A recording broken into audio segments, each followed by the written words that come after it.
informacijos Eurolygos rungtynėse? Koviniai, nežinau, dirbo, stengiamės ir manau, kad gerai nusiteikę. Pasiruošę vis tiek pirmas varžybos. Daug didelio palaikymo, daug žiūrovų ir atidaryti pergalę. Martynas Kostas sakė, kad varžovai praktiškai neturi saugių vietų. Manau, tai yra viena geriausių komandų.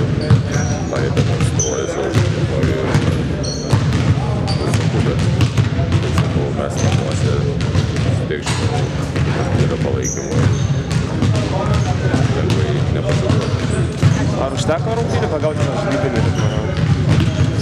Viskas užteko, pamatysim, iš tikrųjų dar tokio priešininko neturėjom, dabar bus matyti, bet žinoma, kad dirbam kiekvieną dieną ir nebebus jau vis tiek viens kitą šiek tiek pradedam suprasti.